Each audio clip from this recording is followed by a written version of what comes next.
Hey folks, Rocky J here again. Today we're going to be taking a look at the Vortex Strikefire 2 red and green dot system.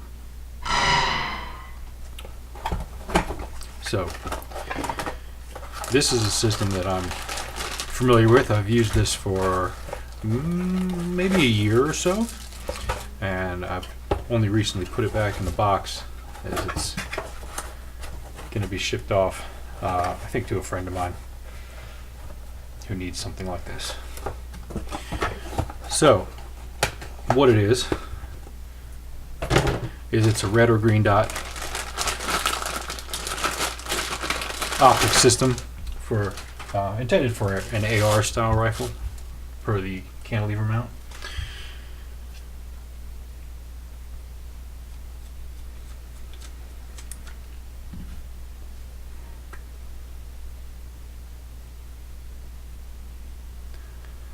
Okay, it's set to green right now, and you can see right there in the center of the optic there's a green dot. I'm going to ramp up the brightness. Might help it show up on the camera a little better. Let's see. Get a zoom in on it.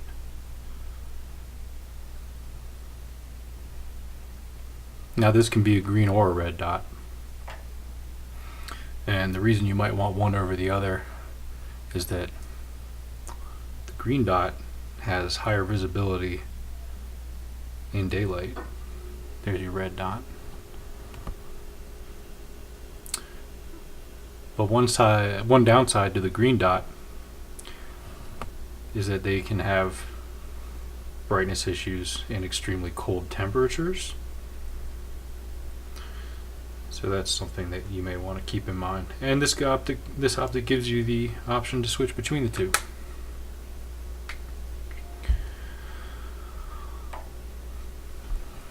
Good look at it here. So this optic does include the AR style cantilever mount, and it's not exactly a quick release mount, but it has a thumb screw release on it, which operates fairly quickly to get that on and off your rifle. Some positives about this optic: it does have really fast target acquisition, and that's in part thanks to the nature of it, and also its wide field of view, which is another positive. So you can really pull your rifle up quickly and get on target quickly with this.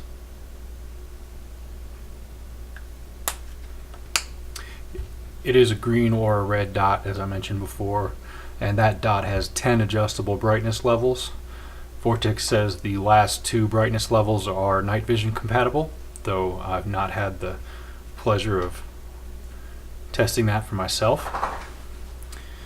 The dot will come back on to the last settings that you used it at after you cycle the power, which is nice. This cantilever mount gives you a lower 1/3 co-witness with iron sights.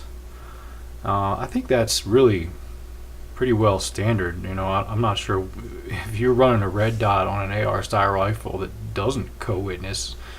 Write in, let me know what you're running, because I'm pretty sure they all do these days, and probably always have.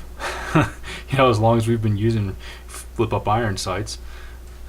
This is also waterproof and fog proof, which is very nice, and I have gotten this wet, and I've given that a bit of a real world testing, and I'll say that for sure it is. I've not immersed it in water, but I've gotten rain on it, and I've moved it between very dry climates and slightly less dry climates. Everything's pretty dry out here in the Rocky Mountains, but I've never had any issues with fogging on it. It of course comes with Vortex's fully transferable VIP warranty, which is a nice feature to have, and that warranty's got a bit of a reputation in this industry for being incredible. You know, they'll replace or repair an optic that's damaged in pretty much any way. They don't care whose fault it is. That warranty is excellent. It doesn't require a proof of purchase. It doesn't apply only to the original purchaser. So that's something that's really great, and it makes me feel good that if I pass this on to somebody else who needs it, that warranty will be honored for them as well. There's really fantastic eye relief with this optic system, and I think the nature of red dots, that is generally going to be the case. But where the dot is on your target doesn't matter in relation to where your head is. So they call that an eye box. You can move your head around and the dot will stay on target, whereas with traditional iron sights, if you line that rifle up to be on target, even if the rifle stays in position and the target stays in position, meaning that it's still on target, if you move your head, it can appear that you're no longer on target. That's just how light works, and that's how vision works. But these red dot style sights have addressed that, and so you don't have that problem. You get really excellent eye relief, just really, and it's parallax free is a slightly different way to put that. This does have 1/2 MOA adjustments on the turrets. If we take the caps off here, let's see if I can get in a little bit. It's a, you know, coin or bullet casing operated system, so you can make that adjustment with the end of a shell casing, or a coin, or a screwdriver, or a multi-tool. Hopefully you've got one of them on you at all times, probably several. And you might have seen when I pulled the lens covers off here that the you can kind of get a hint of the various coatings on there, as you'll see the colors sort of rainbow around. And these lenses are quite clear. That's probably not going to come through so great on the video indoors under lighting, but these lenses really are beautifully clear out in the real world, in low light even, and there's no glare. It's a really nice system to use. Of course, another advantage to these is the cost.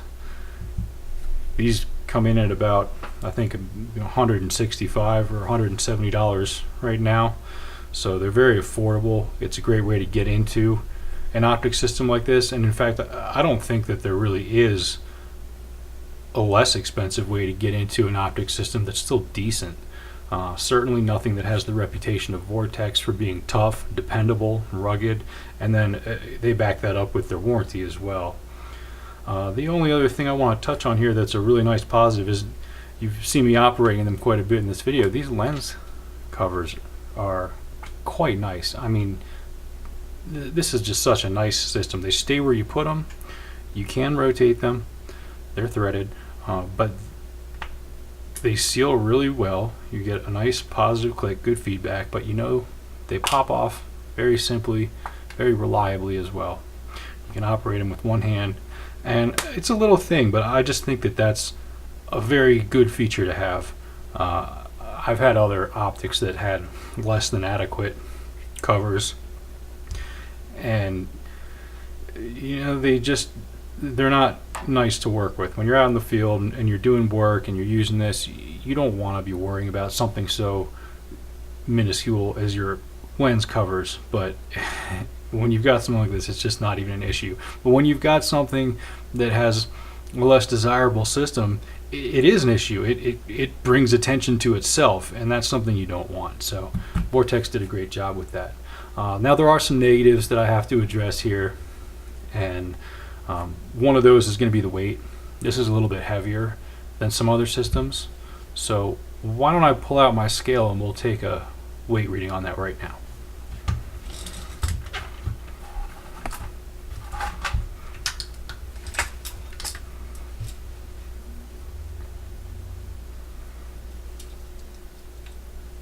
Okay, so let's see here.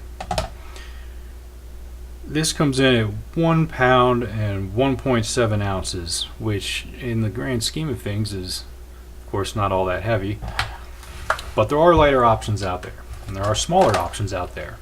And that's the next negative that I wanted to discuss is, in addition to this being a little bit heavier than some competitive options, it's also a bit larger.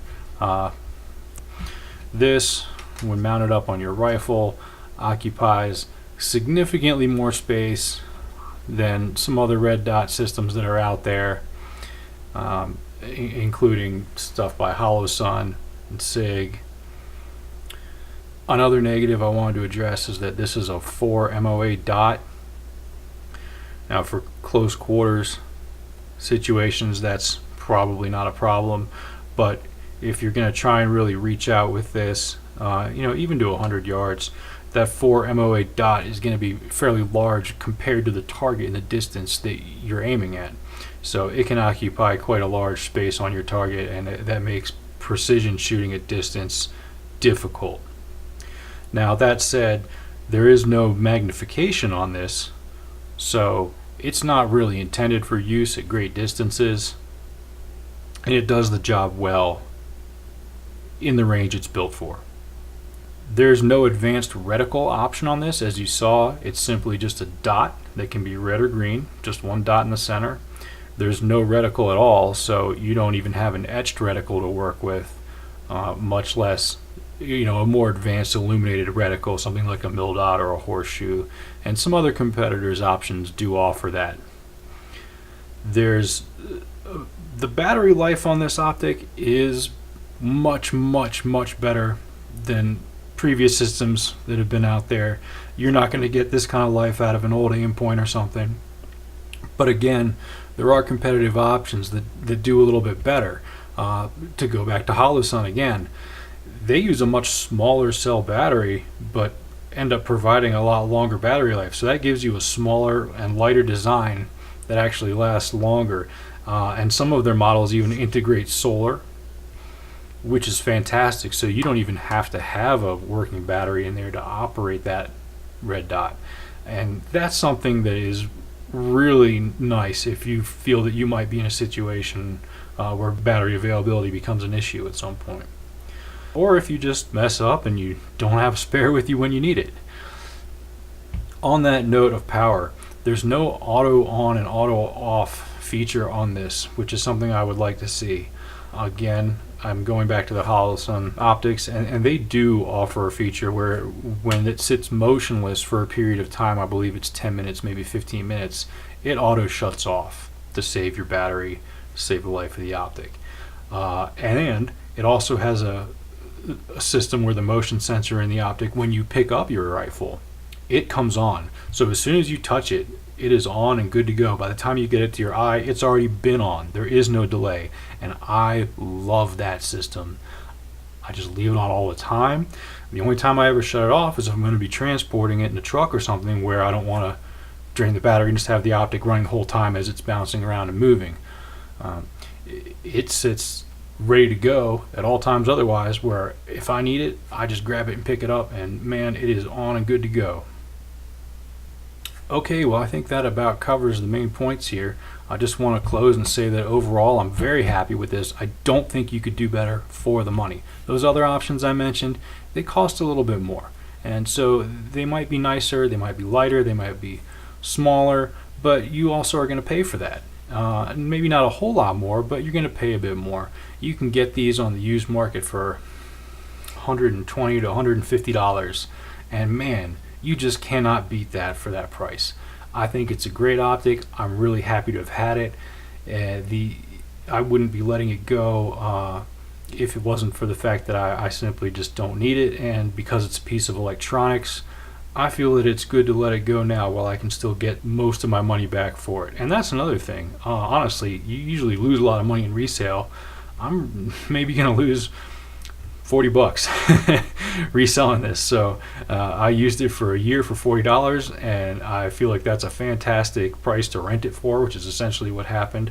And whoever buys it from me, and wherever it goes next, they're going to get that warranty. They're still going to have this optic in fantastic condition, and they're going to be real happy with it, I'm sure. So thanks for tuning in, folks. That's all I've got on this one. Please reach out, like, comment, subscribe, all those things that people want you to do. They want you to do it for good reason. You need to get some more subscriptions on this channel, and that way hopefully you can move it forward with some more content coming out in the future and get some better recognition. You can reach me, Rocky J, by writing to rocky@owlarmory.com, or you can find me on the Gun Range podcast, and that is found on YouTube simply under Gun Range as the username. We talk about firearms issues of all sorts there, from different viewpoints, and if that's something you might be interested in, I encourage you to check it out and give us a listen. Thanks a lot, folks. This is Rocky J signing off. Have a great rest of your day.